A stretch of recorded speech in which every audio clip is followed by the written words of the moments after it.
I've been abandoned. I've been rejected. I've been neglected. I've been shamed. I absolutely hate myself. What is at the core of these feelings? Come on inside and find out.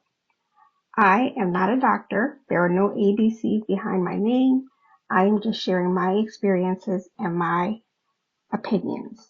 If topics about trauma trigger you, please listen later. I want you to protect your peace. Sometimes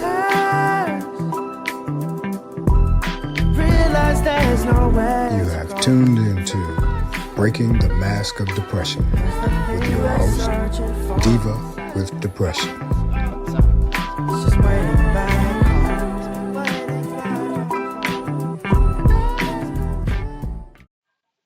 Welcome to Breaking the Mask of Depression with me, your host, the Diva with Depression. What's going on, guys? Hope all is well. Are y'all staying vigilant with your health? Not just your mental health, but your physical health. Because I heard that Rona chick is fucking with people again. I know a few people that are down with it right now. Some people are in their second and third round. The pneumonia is going around, RSV. So please be very, very careful because we need you guys here. And we can't go through another pandemic. We just won't make it out of another pandemic. So please take care of yourselves. If you have to wear a mask again, do it. I've seen a lot of people starting to wear masks. I keep mine in my pocket book now, when I go out because depending on the situation that I get into, I will put it on. I think that I just, my immune system sucks, as you can hear, and I don't want to take any chances. So if you have to wear a mask, guys, do it just for a few minutes when you're going into crowded places because you got to stick around. So let's get down to business. What the fuck is a core wound? I know y'all are laughing and y'all are getting sick of me bringing up these things, but that's what I'm here for because I have to bring up these subjects that nobody talks about. And had no idea what a core wound was. I knew that I was a mess, but I knew that there were things in my past that happened that made me a mess, but I had no idea that um, there was one or two names for it, I should say. Um, some people call them core wounds, and some people call them soul wounds. What started last year, one of my sisters and I were having a discussion about soul ties. And when I went to look up soul ties, because y'all know I love a good Google search, and so I went to look up soul ties, and when I looked up soul ties, the soul wounds and the core wounds is something that showed up. And so I put it on the back burner, but I kept it in my file because I knew that I would want to revisit it later. So here's your Google fact. Y'all got a pen? Core wounds develop when the actions of someone you are extremely close with, such as a family member, cause you intense emotional pain, so intense it damages your very soul. Core wounds show up as feelings, such as the ones that I'm going to share with you in a few minutes. And so, you know, my core wounds cut deep. As I always tell y'all, I'm just a fucking mess.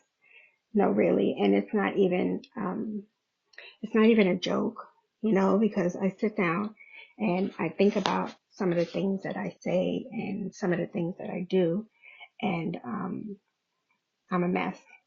I am, and I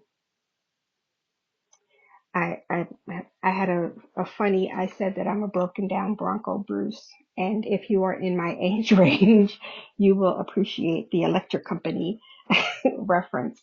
But that's how I feel. The song was I'm a broken down Bronco Bruce, um, and he was the poor horsey. He was just a pitiful thing, um, and so that's where I'm at.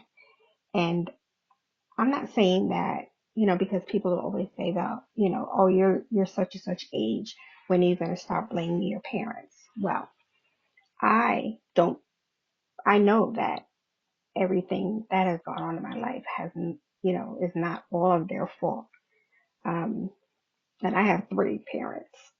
So, I know that I cannot blame everything that I'm feeling on them, because I've done some pretty crazy things as an adult. So it's not all their fault, but they started off the shit show. You know what I'm saying?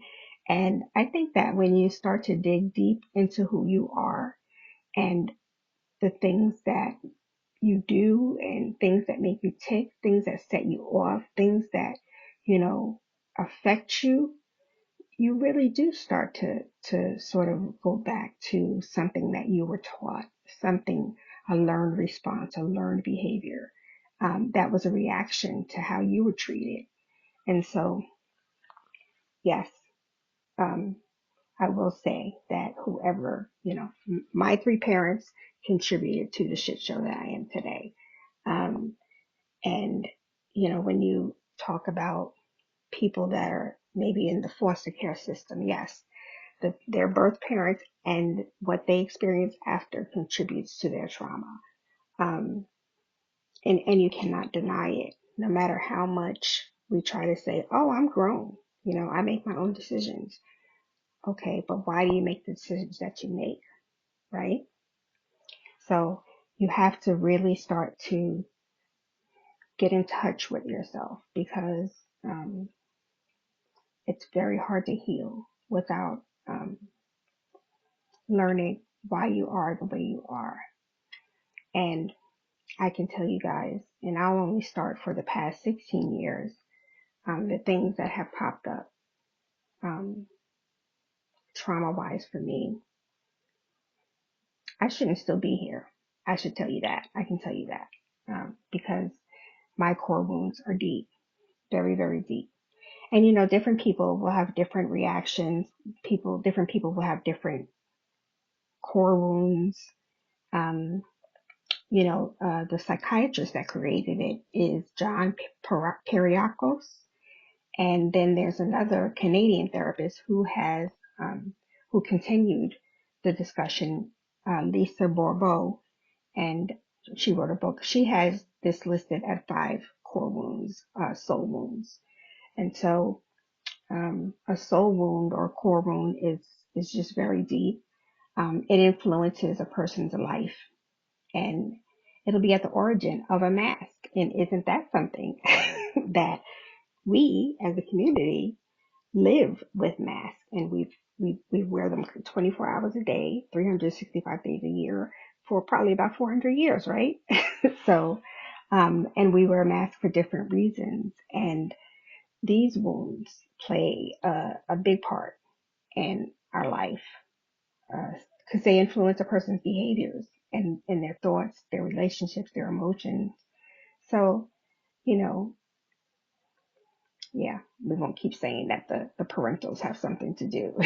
So, um, both of these doctors are saying that a person has at least three, and one of them is more dominant than the others.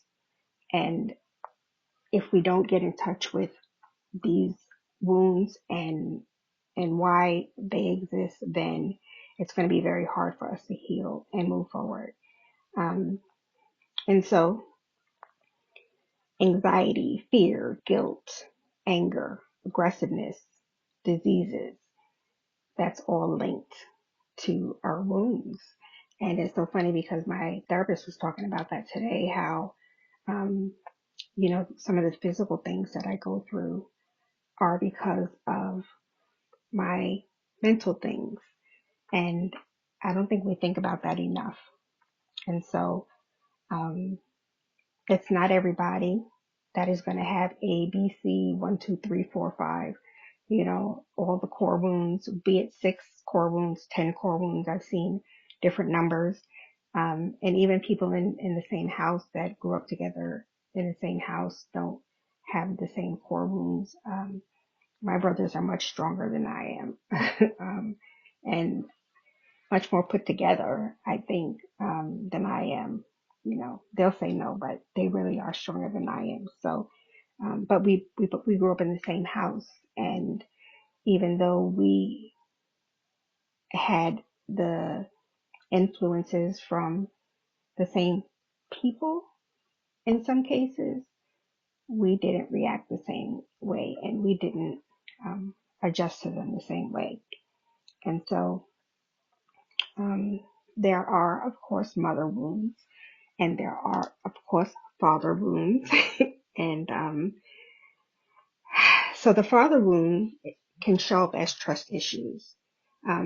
If your dad wasn't around, you might not trust anyone.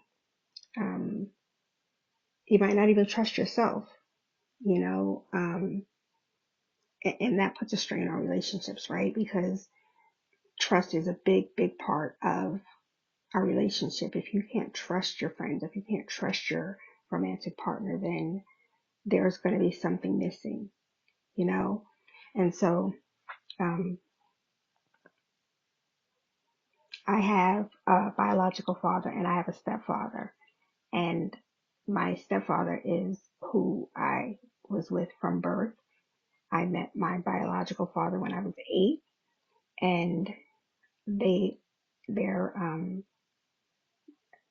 two very different people. I am named after my stepdad, and he was very loving. Told me that he loved me constantly, and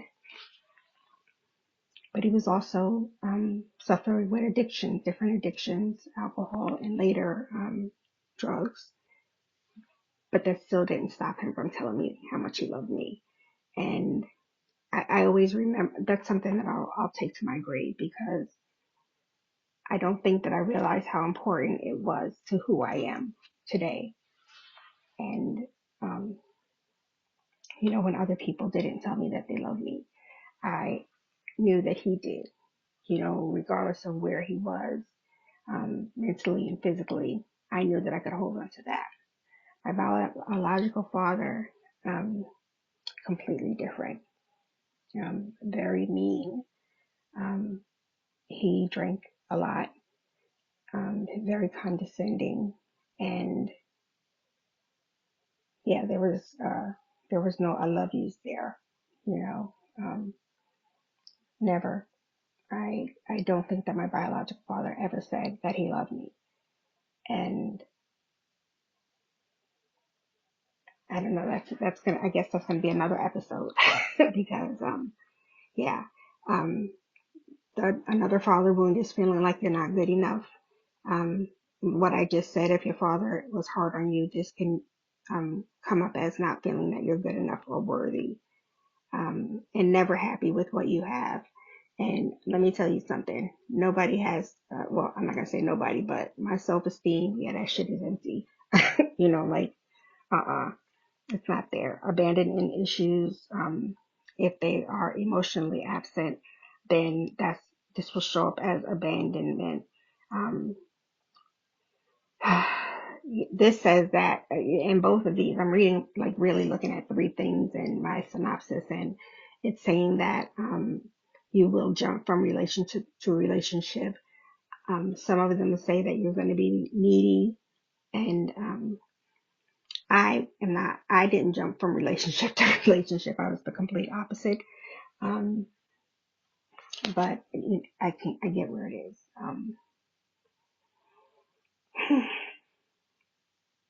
You'll be afraid to be by yourself because you'll always be afraid of being left. Um, and listen, I'm not even going to tell you guys how much that scares me, um, to be alone. Uh, because some people can say that they like to be alone, but they don't want to be lonely. And I think that's me. But loneliness is scary. And it's something that has penetrated my soul for the past year or so. Um, yeah, but, loneliness is dangerous, especially when you're living with these wounds and you're living with a mental illness. Loneliness can be very dangerous because there's nobody there to um, help you, get through things that can pop up. So you could feel lost, no purpose, disconnected from your sexual self. Um, and both of them, what I see is where you're trying to win the approval of both your mother and your father, and you're distrustful of people, relationships, and you feel unworthy to be in loving relationships. Um, a mother wound is lack of love for your own body. Now, listen, y'all, we're not even. That's a whole nother show, cause listen, I don't think that I've ever liked my body, um, big, small, in between, never. And I get yelled at for wearing clothes that are too baggy because, but that's me. Like I've always hidden myself, but I've learned that there's a reason for that. But yeah, the body thing, again, not enough. You're too much, meaning that you're overbearing. Um, you always try to keep the peace, and that's me. That's me. Not necessarily the peace, but I will not say things. I'm scared to say things to people that are close to me that may hurt their feelings, and so I'll eat it, rather than say it, because once the ball starts rolling, then you just never know where that's just gonna go. You're shrinking yourself. Yeah, yeah. You make yourself feel less than, so the people that are surrounding you feel better about themselves. Um, you feel responsible for other people's happiness. No boundaries. Um, and you constantly say that what you're feeling and how you're feeling is not that bad. That's me. How you doing? I'm fine. How you doing? I'm okay. um, and so all of these things can lead to um, just not showing up for yourself, not being there for yourself. You know, I, I, I these are some signs of your parental wounds. I'm going to call them. I made up my own fucking term. Your parents were emotionally unavailable.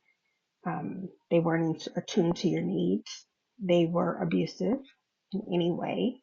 They used guilt to control you. Oh boy. Um, you couldn't go to them if you had a problem, and you had to be perfect to please them. Um, yeah. Um, I've been spiraling, and I think that I've told you guys this. I've been spiraling for about a year or so, and the spiral is getting deeper and deeper and deeper. And a part of that spiral has things that have been coming up, and feelings that have been coming up. And today, as a matter of fact, I was talking to my therapist, and I told her I feel like I'm not in control of my mind. That I'm in danger because I'm lonely and because I don't have any control of my mind, of my feelings, of my thoughts. Um, I feel restless. I keep saying restless and lost, which is something that I saw here. Um, I feel like my anxiety is on high. I feel like something is brewing, like something is going to happen. And when I went to read and research about today's subject, I realized that my state of mind is just jumping off the pages, and this is me, and I know that some of you out there are living with the same thing, and so that is why I chose to kind of share this, because we need to talk about it. And so today I'm going to do something different. Today, I'm going to talk about the core wounds, the soul wounds, and how they show up, and give you the names and how they show up. And next week, I'm going to talk about some of the solutions, if that's okay. Um, because we'll be here all day if I try to do both, only because this this is emotional for me, probably as you can hear. And I'm going to try, as I go over the wounds, try to give us a slight example from my life about how it shows up. Um, So we already know about the mask, that we walk around with masks, um, corresponding to whatever role we're living at that moment. And so, you know, the first wound is rejection. And it's funny because I was just saying last week that I think that some of the work, the volunteer work that I do is getting to me. And this is the first thing that pops up that the wound of rejection shows up as overworking, over volunteering, being a perfectionist. Another reference to my older folks, the Odd Couple. My brothers used to call me Felix Unger when I was growing up because everything had to be neat and in a place. That's not the case now. It's a shit show here. But I still do that somehow. I have to present as perfect to the public, you know, going over everything that um, I do to make sure that it's okay. Helicopter mom. I don't think that I'm a scary helicopter mom. You have to ask my kids, but I do like to know where they're at. As a matter of fact, I decided that I'm going to try to make it my business that I don't require them to check in with me every day and, different things like that because, um, you know, they're adults with their own lives, and I don't want to be the smother mother. Um, Feels trapped, which is what I just told you guys, like restless and just there's no way out. Um, and so one of the masks that you wear as a child of rejection is you withdraw. You don't believe that you have the right to exist. If you receive compliments from your parents, it was only because you conformed to what they like or you did something that they wanted done, and um, and then when you get older, you want to be perfect so people will love you, and criticism will send you into a spiral, which is very true for me. Um,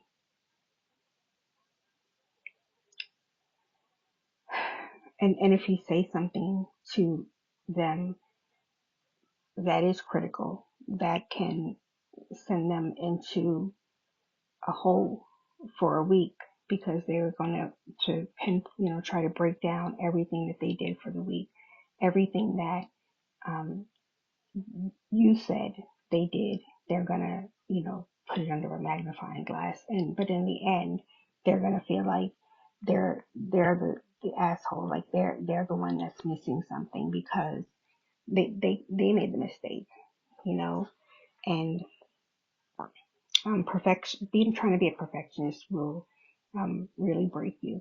It will break you because you don't ask for help, because you don't want to disturb anyone. Oh, I don't want to bother you, so you try to do everything by yourself. And when the wound is flaring or running over, um, withdraw and you stop speaking. And that's me.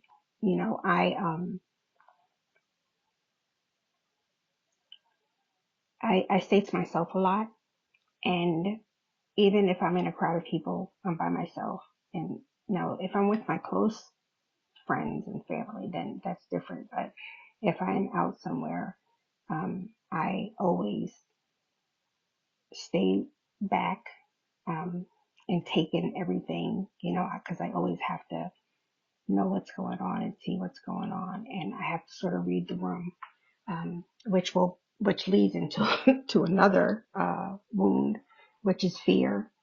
Um, and so, that's when you withdraw, you're coming from a place of rejection, as far as the core wounds are saying. Um,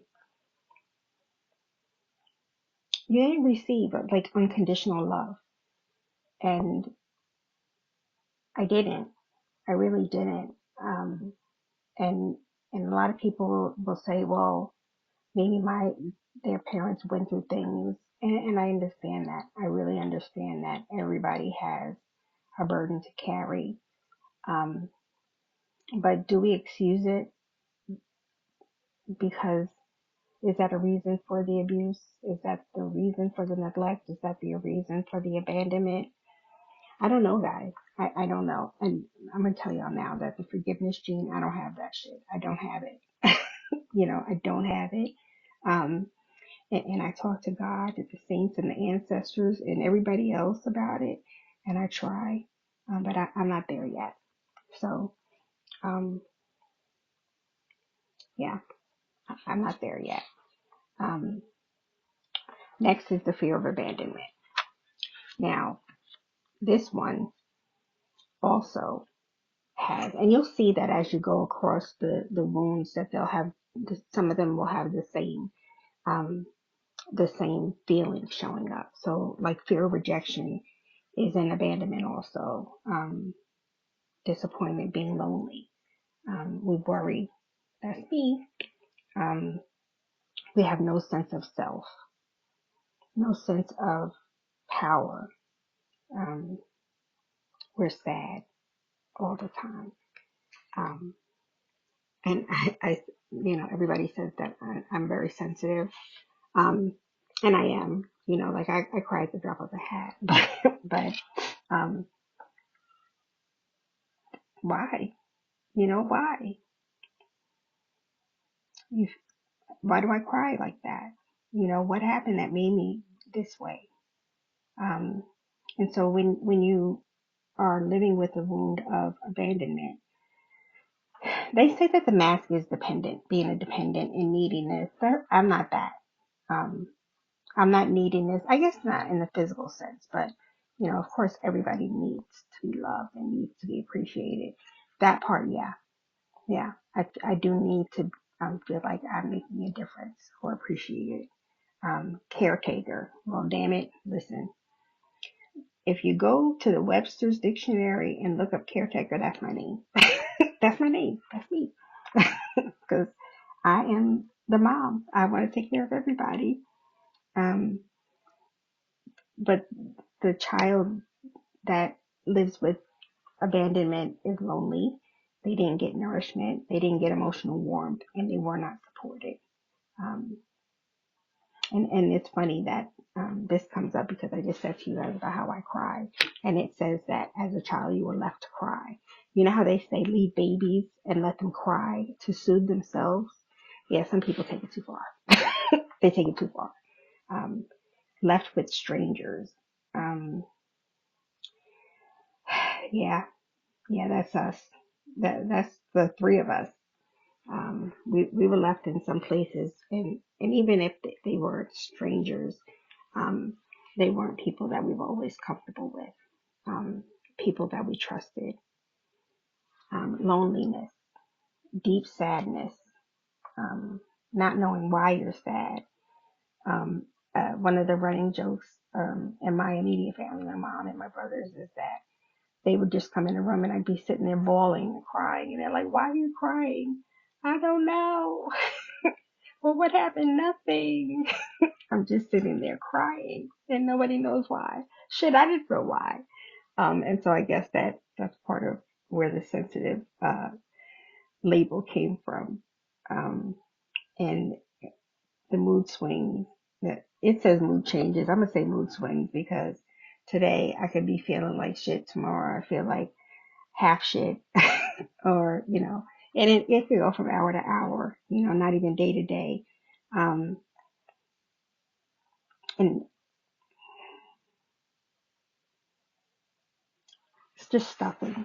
I'm sorry, I had to pause because stuffing. Like I said, just keeping things to yourself because you don't want to hurt someone. Keeping things to yourself because you don't want the attention. You don't want the conflict. And that's hard. You know, um,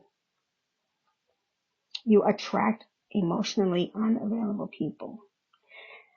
Who, child? Did I tell you all about my relationship? Yeah. Um, Yeah, emotionally unavailable people, because you're trying to take you think that you can change everybody, and everybody says that that's a woman thing. Like, you think you get these men because you think that you can change them, and it's not that simple. You know, you're trying to be a caretaker. You're trying to make them emotional. You're trying to make them loving. Um, you feel like you don't want to be left out of things. Um, And so you try to be there. You're overbearing in some senses because you're trying so hard to be the caretaker and to be their everything, that sets up a dependent situation, which will cause problems for both of you. And so that's something that we would definitely need to address, because you're just going to continue to attract these people, and you're going to continue to give off these feelings, and it's not healthy for you, and it's not healthy for the person. And so you wear the mask of a dependent. And I had to accept that even though I'm not a dependent person physically, I may be a dependent person mentally and emotionally.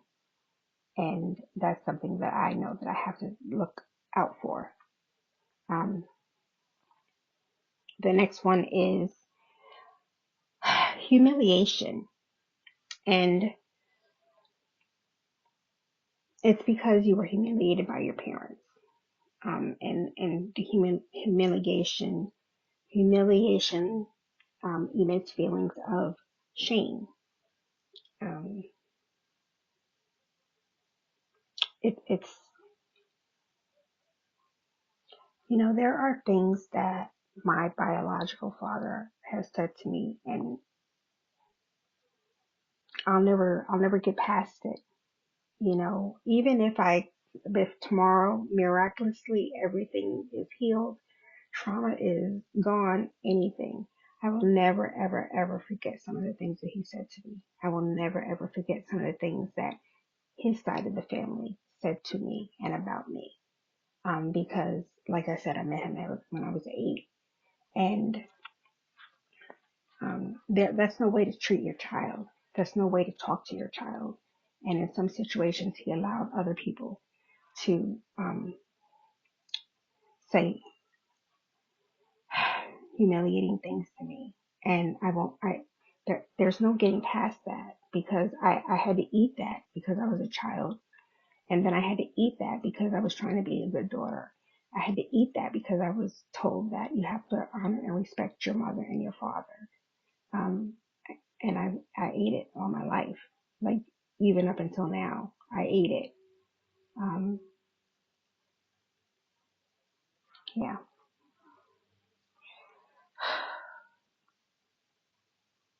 the shame, the shame. Um, it's big. It's big, and it just, when I think about all the things that I don't say to people, like the therapist has been trying to get me, and this is not just my therapist that I've had for the past couple of years. This is across the board. Since my first encounter with a psychiatrist in my 20s, they've always asked me to write a letter to my parents. I can't even put how I'm feeling down on paper because I feel bad. Because if they would have, well, my mom is still living, but like, if she reads it, it's gonna hurt her. Um, but that shouldn't be the case, because she hurt me, and she should know the things that she did to hurt me that made me who I am today. Um, in my relationship, I ate a lot of stuff. I never said anything, certain things, how I was feeling, the things that I saw till this day, because it's like, oh, well, you don't want to make him feel bad, or you don't want to make him feel like less than. And so I stuffed everything. Um,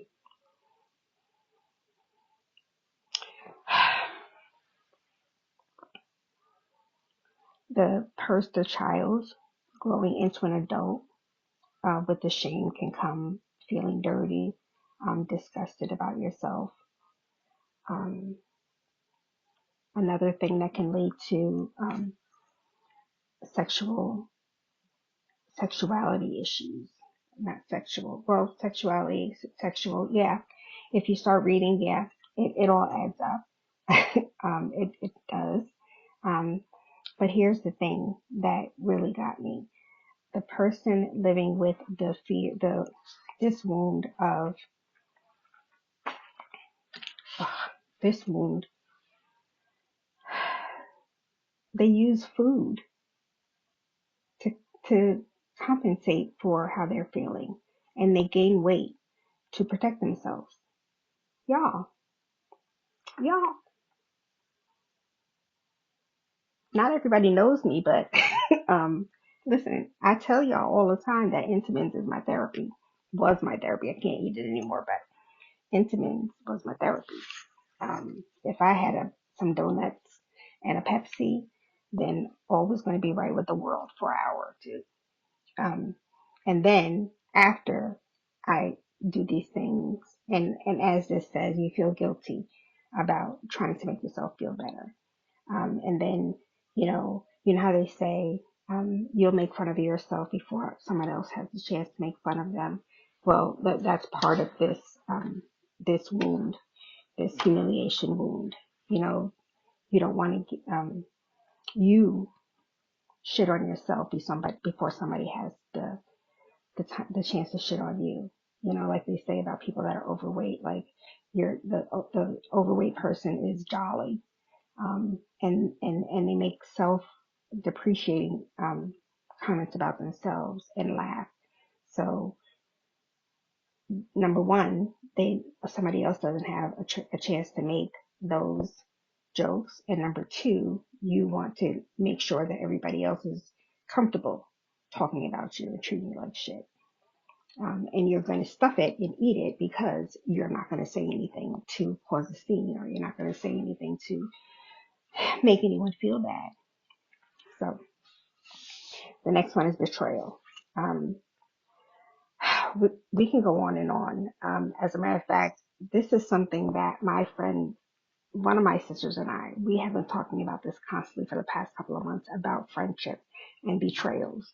And the wound of betrayal is really a big thing, because you make yourself judgmental, of yourself.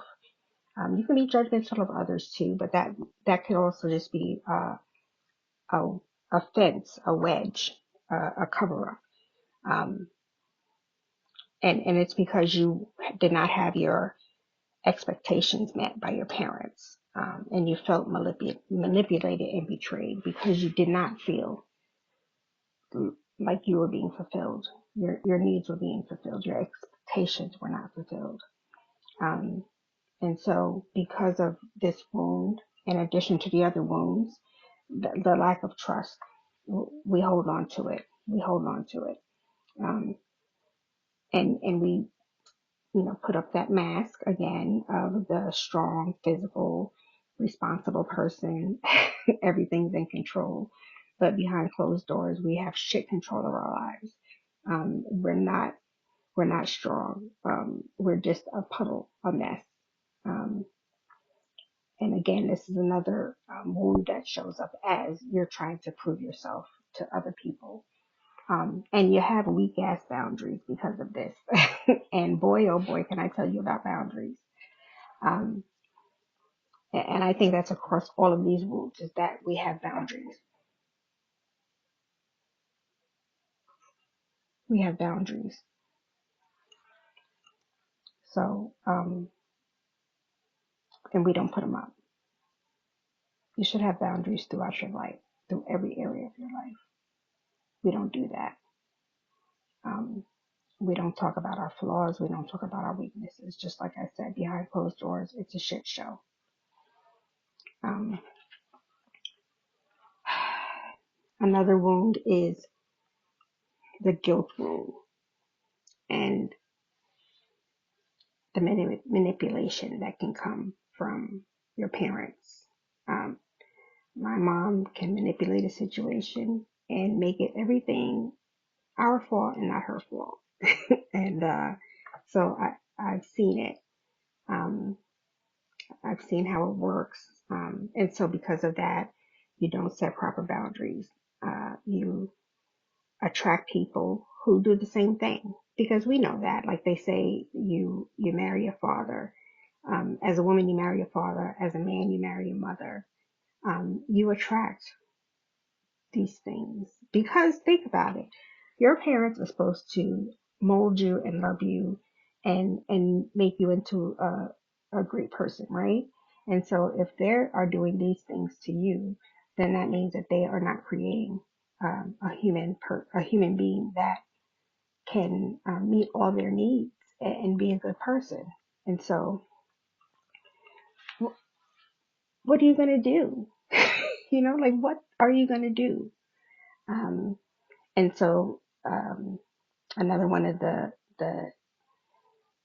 signs is not liking to ask for favors. You don't, and I don't. It kills me to ask for a favor, and I get yelled at, especially by my brothers all the time because you there's there's no such thing as you are by yourself and you don't need anybody else to do anything for you. That's a lie.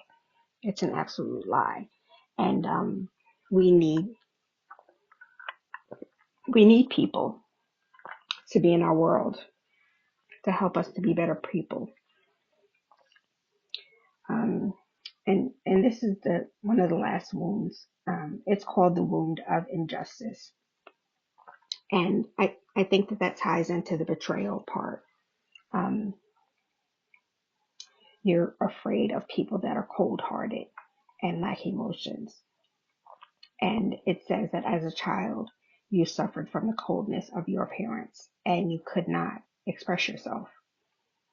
So again, across all boards, you're trying to be perfect. You don't want to be an individual.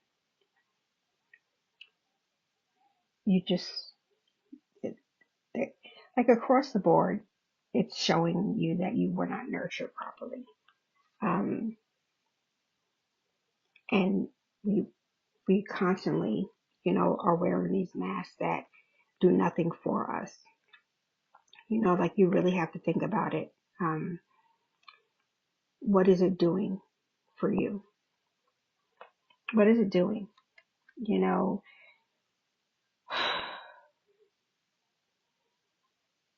you're running and you're trying to make people love you. You're running and you're trying to make people like you. You're running and you're trying to make people respect you. What? Like we have to love ourselves first. We have to respect ourselves first. And that is at the core of these wounds. These wounds are created based on who we were brought up to be. And I know that sometimes, and not sometimes, I just said it to my therapist today that I feel horrible for some of the things that I've done.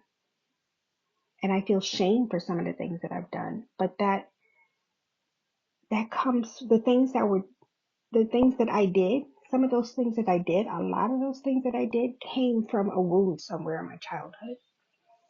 And that's what I want you to take away from this evening. Um, it's okay to listen to me and to read these things and accept that you have some of these wounds, that you do have some of these flaws.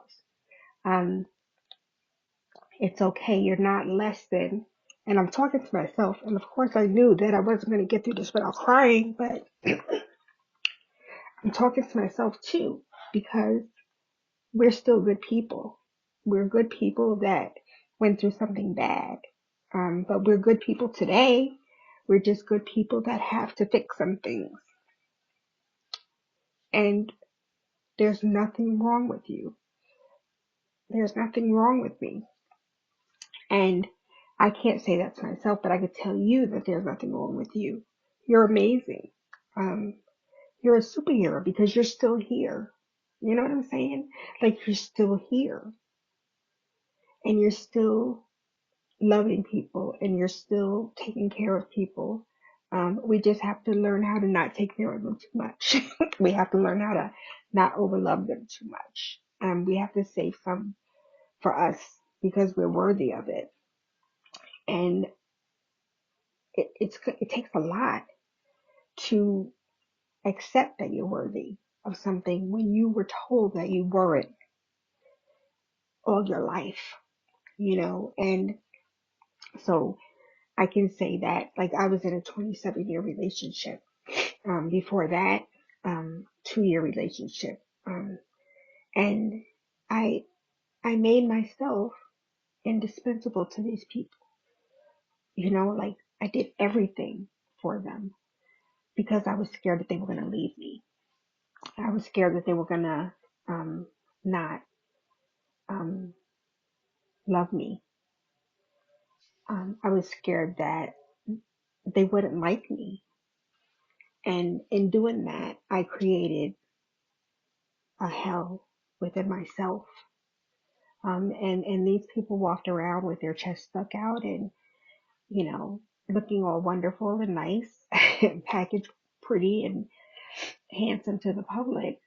But nobody looked behind them to see that I was lost, that I was lacking, that I didn't love myself and I didn't like myself.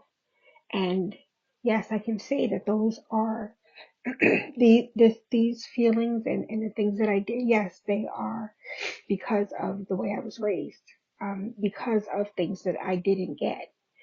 And I can also say that because of those things creating me, I passed down some of those things to my kids. And I can see what I passed along. I can see the bad parts that I passed along. Um, and how the fuck do you fix that? We want the best for our kids. We want our kids to know that they are amazing. And I tell my girls all the time that they are amazing. But that doesn't take away from the wounds that I passed along to them or the wounds that I created during their lives because of the wounds that I had that were never, um, fixed, that were never patched up, that nobody kissed my boo-boos. And so what I want you to take away from this evening is that it's okay. It's okay. Now, what's not okay? It's not okay to know that these are issues in your life and you don't try to fix them. You don't try to get any help. And I'm talking to men, women, black and brown. That's what I'm talking to because in the black and brown community, we refuse to fix ourselves. We continue to wear those masks. And it's okay to wear a mask during the day if you want to, but you got to fix what's going on behind it and what goes on when you take it off, when you get home, when you're with your people. If you know that abandonment is one of your fears, then go get help and find out why it's one of your fears. You know, that's not, and we're seeing that a lot in, in the, in the black and brown community now because there's such a rage and this fight between black men and black women. And it's because there's so much that's unhealed in both. And both of us have to get, all of us have to get help so we can love each other better. And so that's how I'm going to end tonight. I want you to listen to what I'm saying and I want you to research. I want you to go look at the wounds and find out, which ones you have and maybe try to figure out what needs to be worked on. That's your homework. Next week, we're going to talk about some of the solutions, some ways that we can work towards healing these wounds and becoming better for ourselves. Learn, maybe healing the wounds will teach us to love ourselves, and then that will make us more able to love each other. I thank you guys for listening. I know that I went a little over today, but this is something that was sitting on my heart for a long time, and it's because I am going through it. Like I am so deep going through it that this is why I get choked up because I'm in it, y'all. I'm in it and I'm in it with you. So you're not by yourself. So thank you for listening today. If you don't already, please go follow me everywhere. I'm Diva with Depression across the board. You can visit me at divawithdepression.com. Go subscribe. I'm doing some changes, making some changes these next couple of weeks, and I'd like you guys to all be there to witness it and be involved and be included. So let me know where you're at, what you're doing, but subscribe, listen, review, leave me a review. When you read, I'm available. The podcast is available on all platforms. I'm available on all platforms. Feel free to reach out and give me a review or let me know what you would like me to talk about. I truly appreciate feedback. Although I'm horrible at taking criticism, but I still want the feedback. Okay.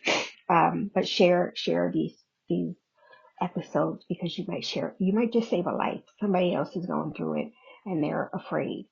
And I want you to help them to know that they're not alone. But guys, yeah, just keep giving feedback, keep listening, keep supporting me, keep loving me. I appreciate it. I'm trying to start a movement, y'all. I'm trying to start a movement so we can heal. I want to start, and I want you guys to come with me. And I want us to work together to get some healing going in our communities. Thank you to Illumination Media and Technology for providing media services and production services. They do everything, so go follow them. Um, Guys, please stay well. Please find some peace, and always remember that you are a superhero, and I'm here with you, and I love you. Realize that